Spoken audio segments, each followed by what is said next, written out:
Hello and welcome to the Property Lifestyle Mastery podcast. I'm Jackie Tomes, and on this show we are having open conversations about building a property business, investing in property in a way that creates cash flow and freedom from those that have been there and done it. So myself and Dave have gone from no deals to over £17 million of deals done in 10 years. And this show's all about the highs, the lows, and the lessons in creating what we have become known for, which is the holiday every 6 weeks lifestyle. So we are covering everything. We are going from big picture strategy, we're talking about maximizing your potential as a human, and we're also talking about the practical solutions that you've got to implement to make it all happen. And today's guest you are going to love. This is Simon Tandree, and Dave and Simon actually go way back to when Dave was a musician, and he used to be coached by Simon. And Dave reconnected with Simon a few years ago, and in Simon's new focus in life, which he's been developing over the last 10 years or so, he has brought massive change to the perspective and to how we deal with challenges. And so I'm really excited to share some of that genius and knowledge and awareness that is Simon Tandree. And Dom and I have also worked very closely with him.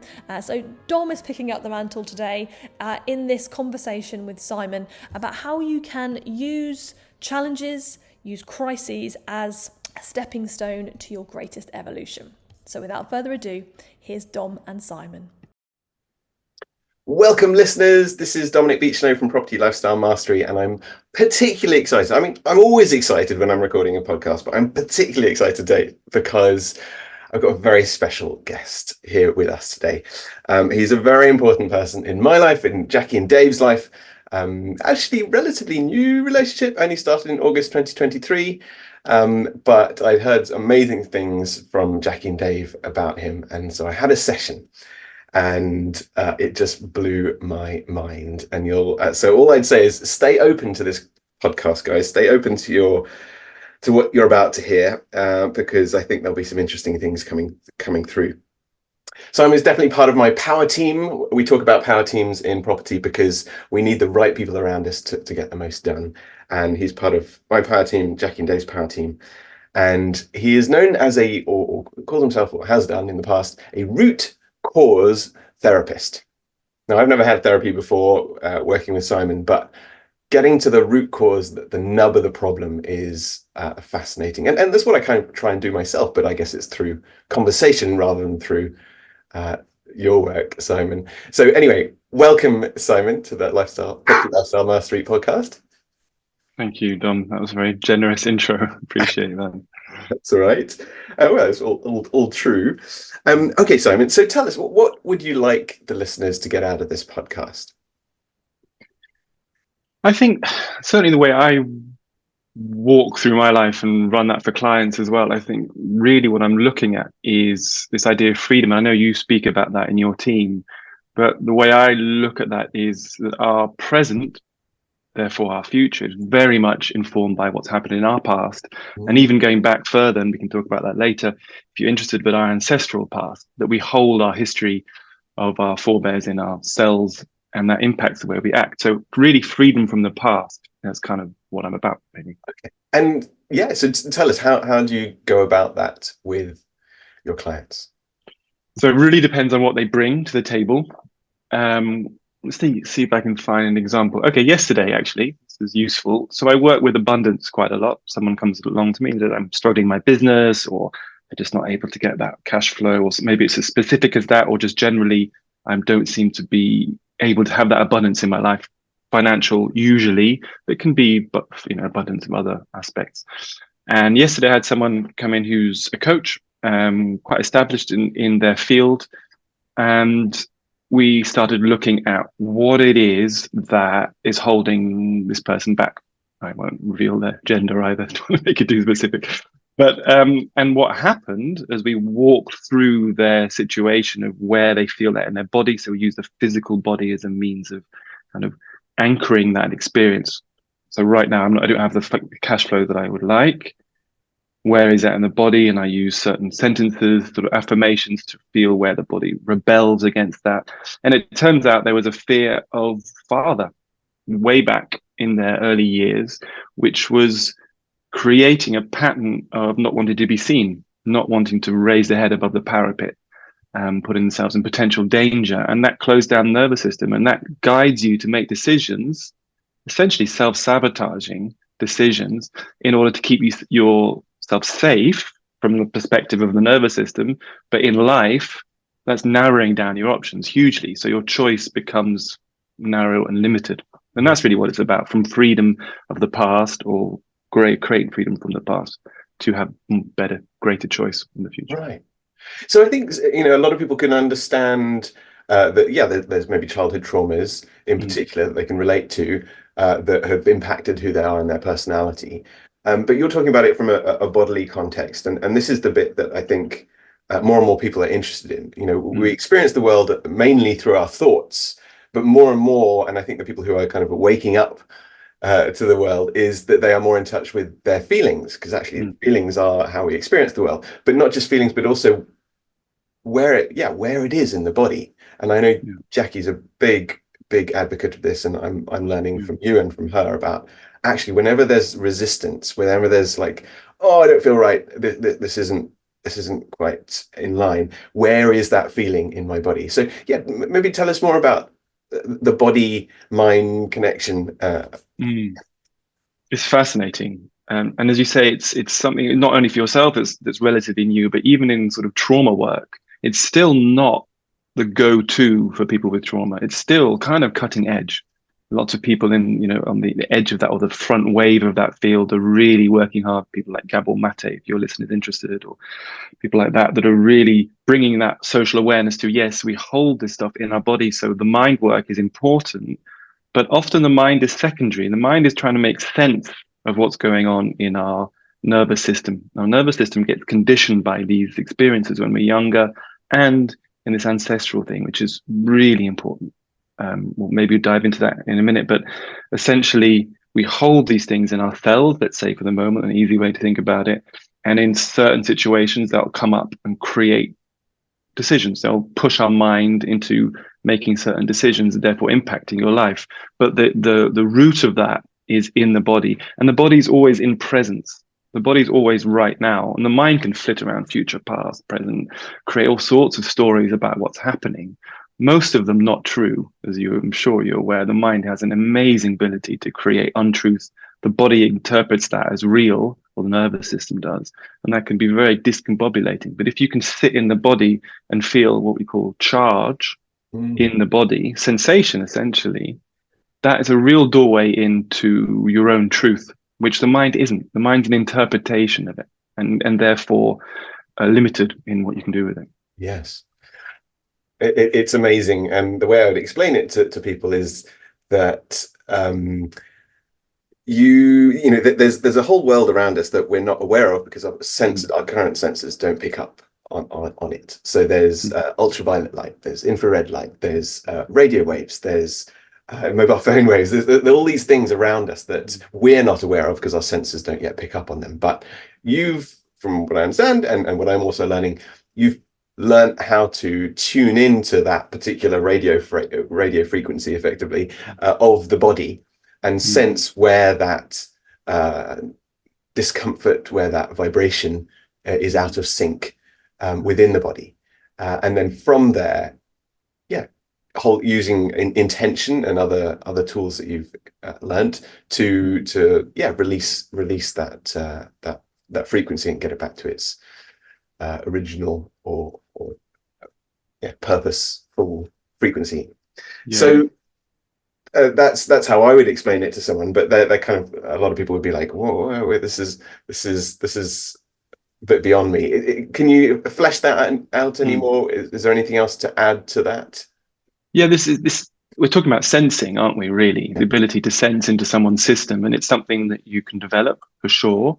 I think the easiest way to think about it is that if a child, for example, is incredibly sensitive, and sensible, hopefully. Not always. So they're picking up on what's happening around them all the time in a really uncensored way. They don't have that framework of protection that we develop, which becomes a block later on. So we have let's say the child who's open, heat, sound, light. They don't have the ability to regulate their own system in response to that. So if you go into loud noise as an adult, your system can change the impact on your body because it's learned how to do that. And as a child, we get overwhelmed quite quickly. And as an adult, you can learn to hone those senses, almost wake up that sensitivity again. Another way to do that is to be traumatized, have a lot of people who've gone through difficult circumstances that make them then later in life vigilant, always searching, subconsciously often, for danger signals. Yes. That makes them very sensitive and therefore actually quite good at sensing into other people's systems because of the habit of looking for danger.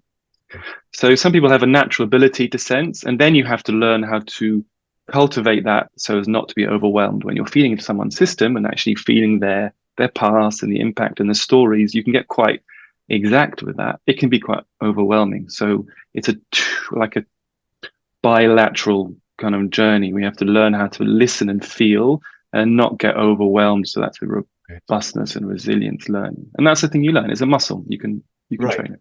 Train the body to feel it. It's amazing. I think a lot of the people who listen to this podcast are on that, in that way inclined, because the people we tend to work with tend to be, as we call them, or as is known, the term HSP, is a highly sensitive person. Yeah. That's the people we tend to work with most. So I think people can relate to traumas and problems then. I guess the way we react to it is our defense mechanism, because the mind is always trying to keep us safe. But tell us a bit more about the genetic side of things, because I recently finished a book called It Didn't Start With You. And just in summary, people know that we can inherit diseases like heart disease and diabetes and various other things through our genes, through our parents.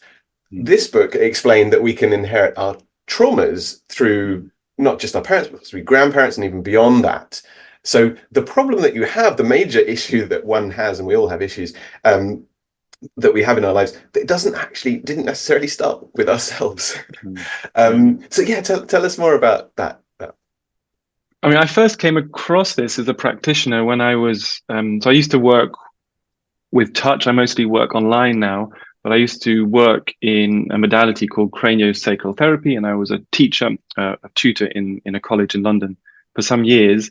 And so we'd have these budding therapists come in, and we train them up over a course of a year, 18 months. And that was when I started becoming more aware of this idea of that it's in you, but it's not yours. And it's not your fault, but it's kind of your responsibility, which is a tricky area to work with. So when someone's feeling a lot of stuff happening, or even physiological stuff, to say, actually, this isn't anything that you've done. This is just coming through your ancestry into your genetics. Originally, this was sort of people used to speak about 3 generations of epigenetics. That's the kind of the science of it, which is essentially what that means is your genes can get turned on and off depending on your environment. So it gets impacted by diet, exercise, where you live, who you live with, all that kind of stuff. And so I became more aware of that and more interested in that field, that actually originally, as I said, 3 generations. Now it looks like that can go pretty much back as far as you could possibly imagine. We have resonances of that. And I had lots of, a good example I had, for some reason, therapists often find that you have often sort of series of clients, patients that come along with the same conditions. It's almost like you're being trained to deal with that. And I'm sure you've had that with your clients. And that sometimes is your own stuff, kind of pulling that in and things you have to look at. So I have Polish ancestry. My grandfather was Polish Jew, came over as a refugee from Poland to France. And so I've got quite mixed ancestry. And so I have that in my genetics, in my epigenetics, that trauma actually of what he went through. And in the war in particular? So previous to the war, and then during the war, and then after the war. And I started attracting Polish clients for a period of 2 or 3 months. I must have had 6, 7, 8 clients. And And so I got very interested in my own ancestry, my own traumas that I'd inherited, and also in how to work with them. And I was lucky enough for most of the people from that group seemed to be interested in and aware of the fact they'd inherited something and wasn't theirs. And so we'd sit with that and we talk about that and often look at the physiological impact. So there was, for some reason, a real habit of C7, that's this bone at the back of the neck, of having that, the fat pouch that gets over that. And psychologically, that's kind of taking the weight, often for women, taking the weight of the world, often subjugated from men, religion. And then you sort of create that in your physical body, and then your body responds by creating fat. And you have this, what they call dowager hump, right? We used to call it that. It's not very politically correct. And looking at, sorry, go on. Is it kyphosis? Is the technical term, but maybe that's worse when the. So kyphosis is just actually the shape of the spine at the upper part, lordotic curve and kyphotic curve, but that's actually a little bit more specific than that. It's part of the same shape. And then work with them psychologically and then energetically. So I do work energetically. Essentially, that means interacting with the charge that they're holding. And by bringing awareness in that, like quantum field stuff, you start to impact that, and you can get more and more sensitized to doing that. And then working with them also just physiologically, how to open that area up and release the tension patterns. Right. Anyway, so that was a huge learning curve for me. So in short, it's not one discipline. It sounds like it's a multitude of different disciplines that you've learned over the course of many years that you then have brought into your own unique package of work. Is that right? I think that's quite normal. If you've been working in this field for long enough, you tend to attract tools. I think also if you're curious, which I am, great, you just look for more information. How can I help this client? How can I help myself? How can I? Yes. Or something comes up and I'm not sure how to deal with that. Let me look and talk to colleagues. So in the end, I don't do much body work anymore, which I miss because I love that touch aspect. It's such a useful thing. Massage itself is a great tool. So good. So craniosacral therapy, vortex therapy, which is a bit more of the energetic work. And then I use speech as well. I do a thing called life shift process where I bring people using their own information, talking about that to help them hone in on their own relationship and what's going on. So all those areas, body, mind, energy, vital, I think. Yes. And I think that is the way of the future. I think a lot of people, they're always looking for the one thing that they need to do to get right. Actually, it's always a multitude of different things coming through us, which we then use in all its different guises to succeed. So personally, this has made a massive difference to my life and to Jackie's and Dave's working with you, because we've been able to identify and release a lot of the unconscious, the subconscious traumas and ways of being that have held us back. And I think that's the thing when it comes to property, is that a lot of people think with their mind, I just need to learn this, or I just need to get this advice, and then I can be successful. But of course, my perspective, it's often that is not the case. Yes, you need to know what to do, but it's who you're being, and it's those subconscious programs and traumas that are holding us back, that we're not even aware of, that we need to address, that then once released can really let people shine and fly. So let's talk about that in terms of releasing those traumas, or the result of releasing those things that creates freedom, and allows us to be a bit more prosperous internally as well as maybe externally. What would you say are the results of doing this work? I think first of all, I see it a bit old paradigm and new paradigm way of being. The old paradigm was this: you worked as hard as you could your whole life, and that brings success. Hard work brings success, struggle brings results, and if you do that, then things will kind of work for you, and the cost of that on your body and mind is kind of irrelevant. You just get on with it. And I think in our society now, that's becoming, it's still, hard work is still seen as the answer, but there's this sort of new idea that actually balance, physiological well-being. The term well-being is quite new, right? It's only been around for 10, 15 years. Right. And it's really coming into all walks of life. So all these big hitters, business coaches, they talk a lot about how do you feel physiologically when you're doing this? Where's your rest period? Where are you blocking out time for reflection? Where's your creativity? What's your family life? Like this balance, work-life balance, which was never a thing before, is suddenly at the forefront. And so what I think I try to do is to bring this idea that efforting, and this is a coaching term, right? Efforting isn't necessarily the answer. And actually trying to find out what blocks what's happening, blocking the flow and removing that is the kind of the counter to this idea of discipline being the answer for everything. And my background as a classical musician, discipline was the answer for everything in my training. Yeah. 100%. And yet what's the result of that? There's a high proportion of people that get burnt out, and certainly in property business, burnout rate, adrenal fatigue, chronic fatigue stuff leading to autoimmune, all these things, unfortunately, is part of that. And it's just about balance. And the balance comes from recognizing that you're efforting against something and not listening. Essentially, it's like a listening skill to what you need. So I talk a lot with my clients about what's trying to happen versus what you trying to create. Right. And the whole trying thing can go out the window. And that's about creativity and curiosity and fun and all. I mean, we can dive, but that's my kind of passion. That's the side that for me is the most exciting, is if you can be creative in what you're doing, doesn't matter what world you're working in, right? Property, music, art, therapy, doesn't matter, sport. But the creative aspect, the right side of the brain, if you can really tap into that, then you start tapping into the amygdala. This is getting a bit technical now. So the amygdala is the fear center of the brain, but people are pretty familiar with that, hopefully. If it's left side of the brain, amygdala, that brings up fear and stories and panic and control and tightness. And if it's the right side of the brain with the amygdala, it still brings up a bit of fear, but goes into curiosity. And from curiosity, you can change. We're looking for change, right? We're looking for improvement. So anyway, there's a long-winded way of saying. But it's wonderful. It's such a fantastic insight, because that's the thing. People are often, I would say, fixated on, I need to learn this, do this, take more action, be more disciplined. Why am I not more disciplined? And they're kind of beating themselves up for not doing more, and putting in more effort, as you mentioned. But actually, what you're saying is, well, might not be that. Actually, let's look at the other end, as you say, the right brain of how you're feeling and what is trying to come up, and what needs to.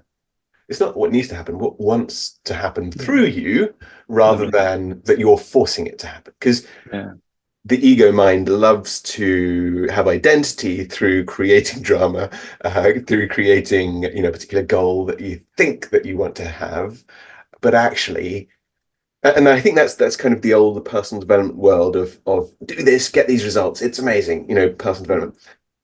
I think the next level beyond that is actually what needs to happen through me as a creator, as someone who's experiencing the world and creating alongside it, as a conscious being, rather than the ego mind leading everything. And the tricky part of that is that this ego mind, or I call it the protective personality, because ego has got such a kind of baggage attached to it now that it's bad, right? It's part of you that's protecting you and useful. We need to know how to negotiate it. But the key to this is that all of that comes out from conditioning. So this conditioning, the idea of, and I talk about that a lot, I've spoken to you about this and with my clients. Conditioning means that the impact of the past, maybe from your genetics, maybe from your education, your parents, the people you grew up with, this is the way to be, to stay safe and in the tribe. It's quite old survival patterns. And if you go out of that, then, and there's potential danger. And that can lead, and often when you take a client into the depths of that, it can often lead to ostracization, the belief that if I do differently to my parents and siblings and colleagues, I will die. Right. It's a really deep-rooted belief there in us because of tribal, So a lot of how we run well-being, or this idea of success, is really just conditioned survival instinct. And to break away from that is damn hard. And even I remember speaking to some of your people about this idea that to be an entrepreneur is actually going against the grain in itself, because you're stepping out of tribe and being a lone wolf, so to speak. And that's actually really stressful. Stress, remember, is your system saying that something could be happening, impending doom, something could go wrong. This isn't the way to do this. It's not safe because maybe you won't procreate and propagate the species, right? It goes really deep. Yeah, I mean, it's fascinating if you start diving into actually what underlies our motivation. Right. We think we want to be successful and happy, but why? Right. Yes. What's it actually doing? Well, because maybe that's how you think it should happen. I mean, I've spoken to Dave and Jackie back in the day a lot about this of how much money do you really need? Right. Actually.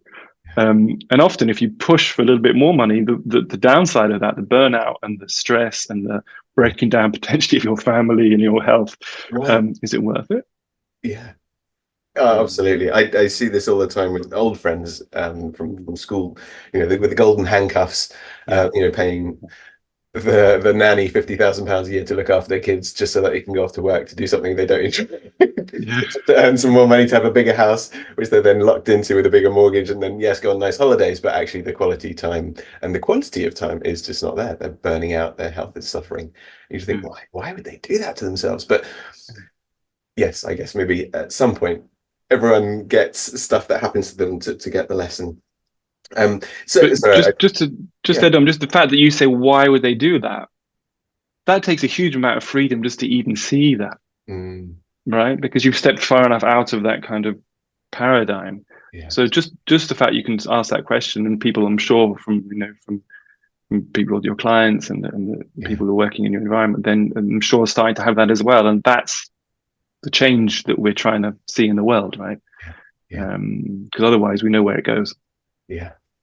One of the things that a lot of people, everyone wants change, but they don't necessarily want to change themselves. And also they don't want the discomfort of going through that change. And so that's a really big one. How do people make choices? How do they make the right choices, would you say? And actually, let's not worry about the change, because the change is going to happen anyway if you make the right choices. So choices. How do you make better choices these days? It's funny. We've got a 16-month-old dog, or I was going to say puppy. She acts like a puppy a lot of the time, and so we've been training her. And I think human beings like to, if something goes wrong or doesn't quite fit in with the way they think it should be, they either want to tell, in this case, the dog, or punish them and show them what. But actually, the most efficient way to train a dog is by positive feedback and actually enabling them to make the right choice. And that's incredibly time consuming and annoying, because it's about repetition. Now, that's not going into the discomfort particularly. That's just about doing it again and again, and then realizing that actually that's wonderful because it doesn't build up trauma. And it's the same with children. Punishment is actually quite an ineffectual way to help people make choices that are beneficial for them. It's very deeply and strongly conditioning. It's like this idea of being a good girl, good boy that we have from Victorian times, or maybe perhaps even previously. All you're saying is that if you're not the way I want you to be, then that's not right. And that's kind of a narrowing down. And we're trying now, in this age of this hopefully new paradigm, opening that up and saying, actually, that's not true. That's part of your ideas. But where am I in this? And if you can even ask that question, then your decision making, even in property or whatever that's in, is different, because it's no longer conditioned by that idea of narrowing down. So you mentioned discomfort. Sitting with discomfort is the quickest way to bring change. Right. And that's the I want to say unfortunate part. I mean, you get used to it to the point where it almost becomes fun. But at the beginning stages, going to some area of your psyche or even your body that is reluctant to be seen is not easy. And that's again with your clients or even with friend partners, the same thing. And that just takes time. But that's the answer to most questions about change. Is can you sit with it? Yeah. Can you sit with it? And sitting means, can you feel it without making a story up about it? Yeah. Because the story is just the mind trying to bring in elements of the past to judge the present, and that will just create the same thing. It'll just repeat old patterns, and we know that's the definition of madness eventually, right? Yeah. So sitting, feeling into a reaction you have perhaps to someone is an easy one. Last time you were annoyed, sit with that feeling, and you just sit with it. And the wonderful thing about sitting with something with your awareness, so noticing it for long enough, brings a change. It's like this idea of quantum mechanics where the observer impacts the result of, double slit experiment and things like that. It's the same kind of idea. You sit with it, and just by the sheer act of observing it, something shifts. And it's as simple as that. But to come to that point where you can actually be stable enough to sit with that is a process. And that's where things like meditation, breath work, it's what I call sort of middle level work. And the bottom level being the body. We need to look after the body. We need to eat right. We need to exercise. It's just part of who we are. Right. That middle layer of coaching, breath work, energy work, if you like, yoga, qigong, that's an important area to start to reduce the charge and question your paradigm, question your behavior until there's a little bit of space there. And then when there's a bit more space there, you can sit a little bit more for longer periods with whatever you're struggling with. And essentially, I'm not interested in helping clients really. I mean, I want them to benefit, but I'm interested in them helping themselves. Right. And giving them the tools, empowerment, 100%. In fact, I would say that's the only thing I'm interested in, because that's the only thing that brings change. Otherwise, in some subtle level, I'm telling you how you should be. Right. Yes. And that's just not interesting. Yeah. That's I love that, because I'm the same. I realize it's not about helping people, it's about empowerment. So I want them to be able to help themselves, and then help others, hopefully. And exactly, because then they are an inspiration, hopefully, for other people to do the same. So you mentioned that lower level and then the mid level. Is there a high level? What would that be? I'll let you know when I get there. Okay. Yes, I mean, are you familiar with Maslow hierarchy of needs? Yes. So for those of you who haven't heard that, it's a triangle. You can Google it. It's a well-known kind of model for lots of different ways, psychological model, development model. So the bottom layer is physiological. I think I haven't looked at it for a while. Physiological needs is home, food, things like that. Then it goes up to safety. Safety stuff, and then love. And then we have what's called self-actualization, which isn't actually the top, which is interesting. Self-actualization, having freedom to act in the world from let's say a place of truth in yourself. And then we have this transcendence level.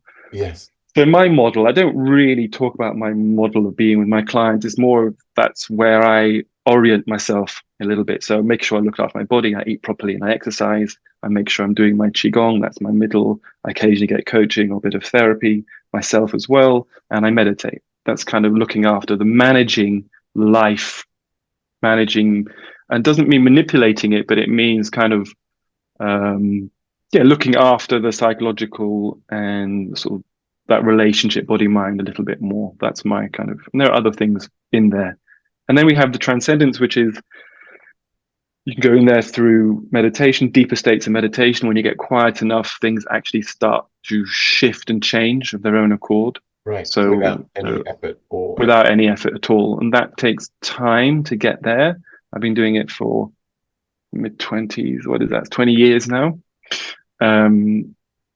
With different, intensity. Sometimes I'd go at it hammer and tongs for months at a time. I'm at the moment in another kind of intense period of meditation, and then it's difficult to really explain these things without going a little bit esoteric.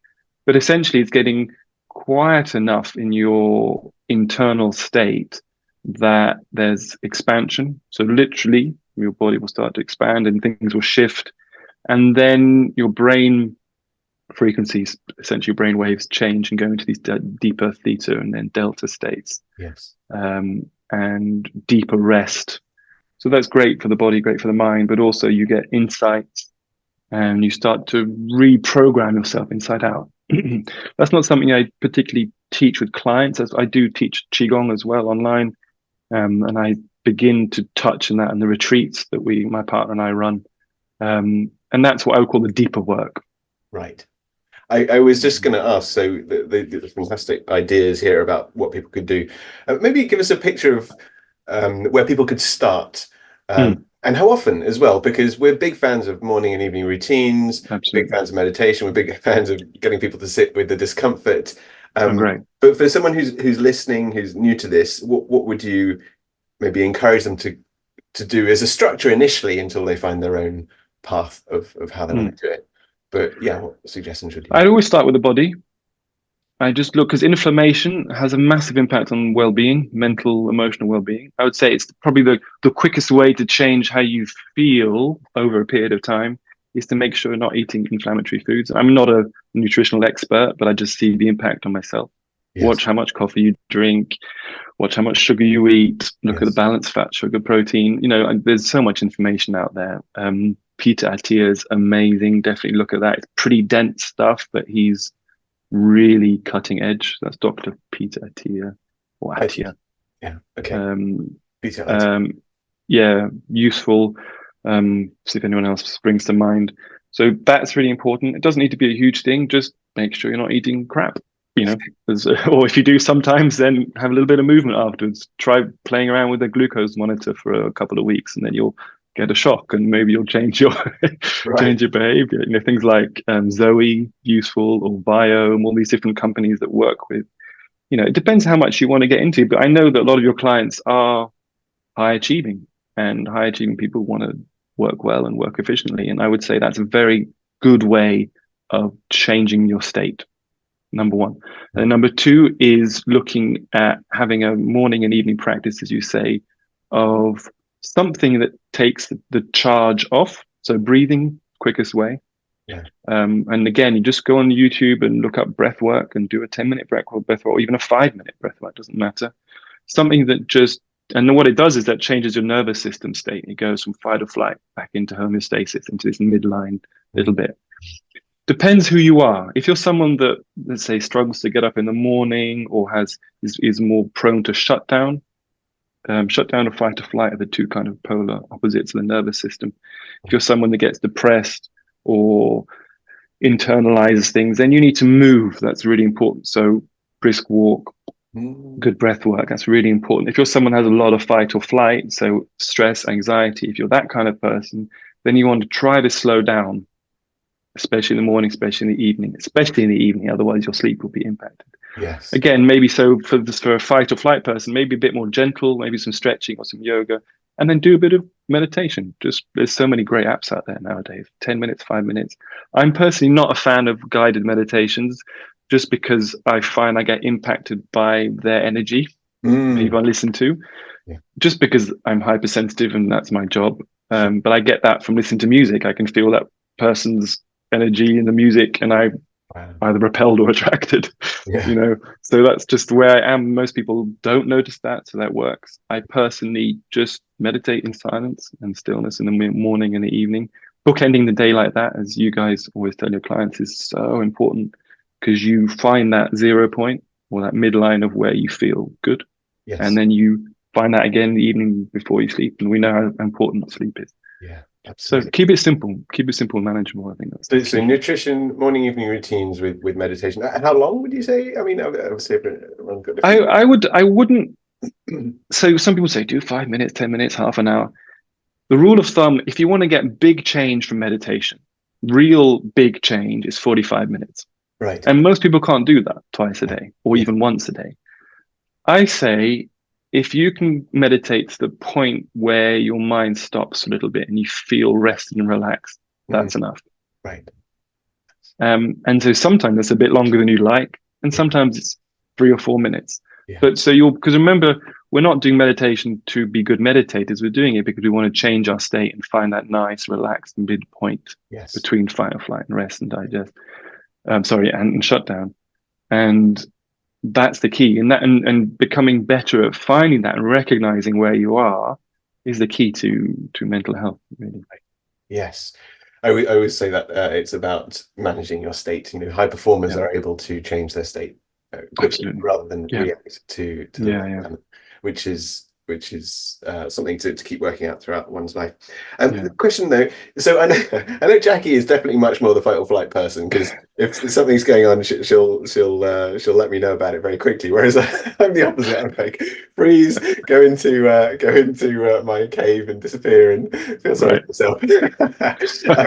But how do people identify for themselves what they are? I mean, maybe the listeners would know, but for those who maybe are less aware, what signs would you spot within someone to see if they're... I mean, you just put it pretty clearly. So that's someone that is fight and flighty, tends to be more reactive, tends to be more kind of get up and go, finds it harder to stop, Right. harder to relax, Yes. sometimes harder to sleep, harder to switch off.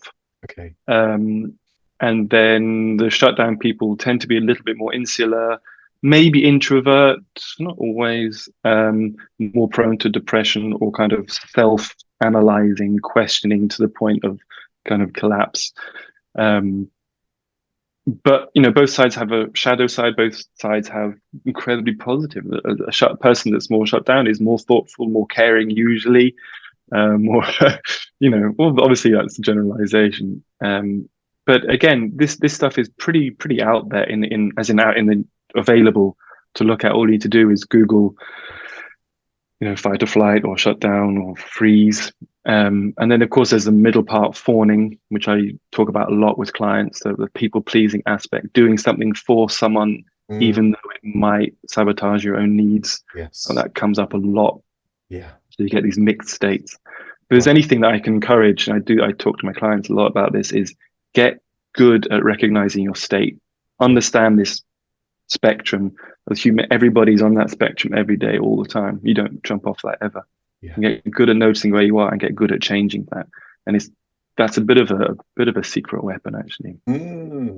Yeah, that's so that leads on nicely. What would you say have been your biggest learnings, changing points, maybe during your life? And if there's a simple way of summarizing what the change was. I think crisis is the biggest teacher. So I was a classical musician, quite a high performing classical viola player, string quartet. So that's a group of 4 people. We toured a lot, big high profile concerts and CDs and competitions. And so kind of an elitist, rarefied, incredibly ambitious sort of environment to live in and work in. I did that for quite a few years and had a type of burnout at the end where I just wasn't happy. And interestingly, about creativity, curiosity, that was where the journey began for me, because I would sit in rehearsals and not be able to contribute. I wouldn't speak for months at a time. Somehow, some part of my brain was just, I couldn't find the creativity. And it was only years later that I realized my anxiety was so high that it was shutting down the right side of my brain. So people, in your environment, in property, when those ideas have stopped flowing, when they're just not finding that joy, it's usually because the anxiety and the stress is too high. And the brain just shuts down, goes into management, goes into coping. So that for me was a big turning point. I ended up leaving the quartet and stopping playing for a while. I then came back in different ways. But it was a real kind of seminal moment where I said that wasn't what I wanted to do, what was going on. It took a long time for me to really understand what was going on, but that was a real life change, because you're in that position where it's, that you're the envy of the classical music world. That's what everybody wants to be doing. Successful string quartet is very much the pinnacle. Right. So moving away from that again is taking yourself away from the norm and putting yourself out of what was expected, and so that also brought up a lot of stuff. Yeah. So crisis in the short. I always get quite excited when someone says they're in a bit of a crisis or they're going through some difficulties, because that's the biggest change. And we that the body and the mind wants to avoid it and not have to go through it, but actually that's kind of the leveling up. I've got a friend who always says that when someone's ill, actually it's the body getting ready to level up to its kind of next level of growth and strength in terms of its immunity and other things.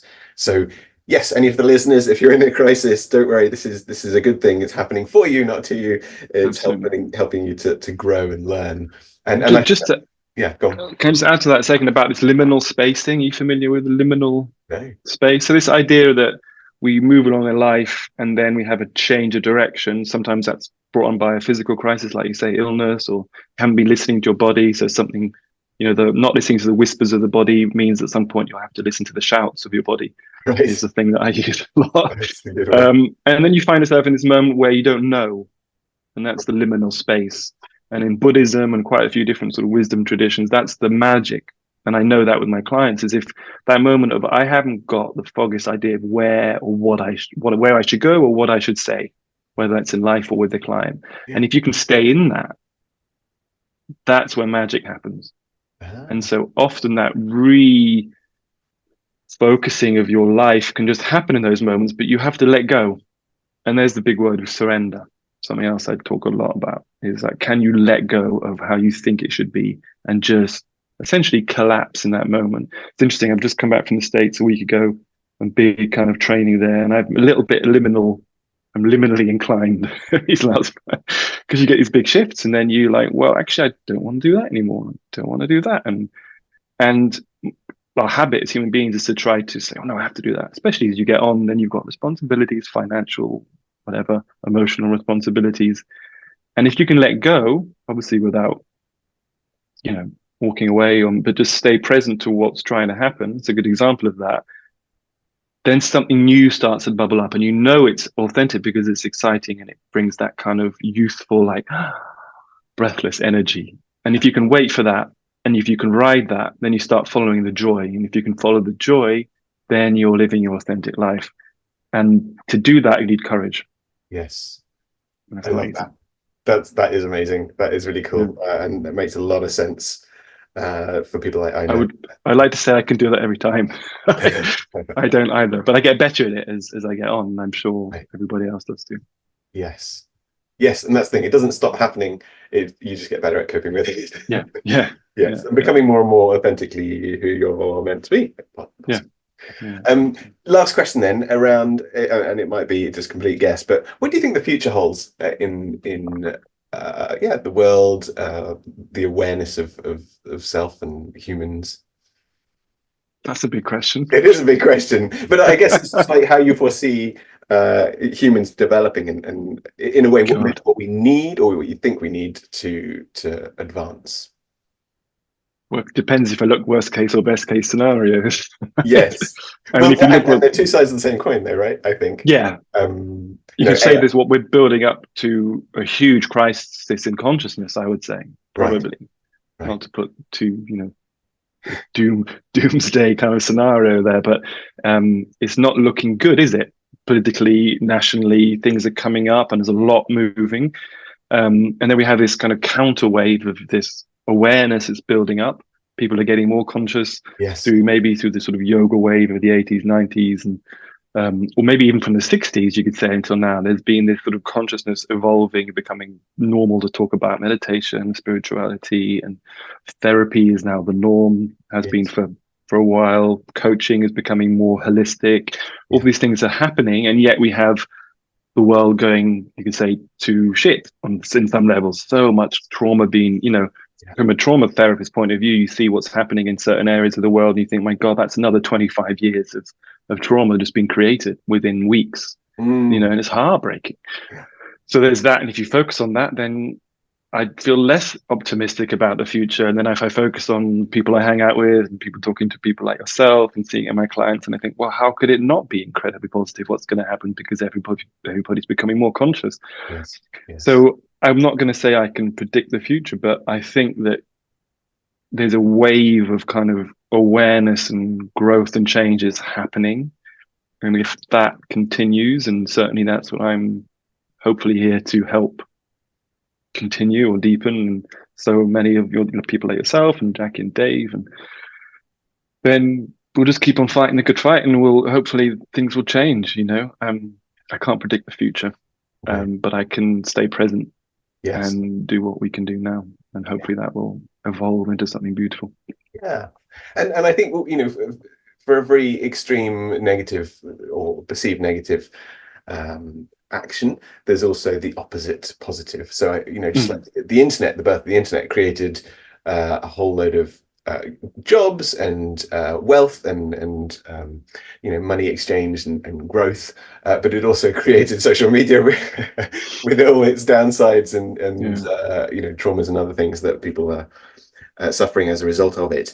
So I think there's always equal amounts of good and bad. Personally, what I see now at the moment, and I heard this recently, but a caterpillar, they eat everything in their path. And then they stop and become a cocoon. and in that's the sort of the transformation stage. But when they're a caterpillar, they destroy everything. I think the humans are kind of at that point with the planet. They're destroying everything, but they're going to come to a point where they're going to completely change, kind of have to, or die really, and then they become a butterfly, and the caterpillar becomes a butterfly, and actually it's the lightest touch on the planet. And I think that's going to happen, in that, yes, we have to come to a crisis. Things need to break in order to be able to be fixed, and we are waking up, or a lot of people are waking up to this, collectively, not just individually. So yeah, that's my thoughts. Anyway, I agree. Just to add one thing to that. The quality of our consciousness determines the change that will happen. So, and that's not me. That's Eckhart Tolle, I think, said that. So you can have, this great idea about overthrowing a government to replace it with something better has never really worked. Government, country, family, because the quality of our consciousness isn't really changing. So the way we change the world is by changing the quality of our consciousness, and that's doing the work we've been talking about. Yes. And as that spreads out, hopefully the tipping point, and that tipping point then creates a real change. So fingers crossed. Yeah, I love that. That kind of brings it as a nice summary to, if you want to change your world, change yourself. Absolutely. Be the change, as Gandhi would say. Okay, and lastly then, how do people get in contact with you, Simon, to experience your one-to-one or your group sessions or your retreats, which I've been on and thoroughly enjoyed? So as you know, I'm not a big social media kind of, I think it's great. Some people it really works for some people. I tend not to spend my time on that. So occasionally I do put a post out once every couple of months. So the best way to contact me is Embodied Stillness, my website, and on that, .com. Yeah, embodiedstillness.com. We'll put it in there. That'd be great. Yeah, that's really it. Just look there, and you can get a 15-minute free consultation. I offer that as a chat, which is useful. Well worth doing. Obviously I'm biased, but well worth doing for the listeners. 15 minutes will blow your minds. Thank you so much for joining us on this latest episode of the Property Lifestyle Mastery podcast. If you've enjoyed this episode and you are new to us, a massive welcome. You may also enjoy some of the other episodes that are kind of along these themes. So episode 6 is about business success without working every hour under the sun. And on a more recent episode number 51, Dave and I delve into our personal experiences of burnout and using that for personal transformation. So you might want to check out those episodes if you haven't listened to them already. If you do want to connect with Simon off the back of the session today, then if you head on over to the show notes, you will find links to connect with Simon, more about the work that he does, and to be able to ultimately follow him off the back of today's session. So let's just leave it on that thought for now. What needs to destruct in order for you to be able to grow, so that you can use what seems bad to ultimately be something that could be really great? So on that note, we'll see you this time next week.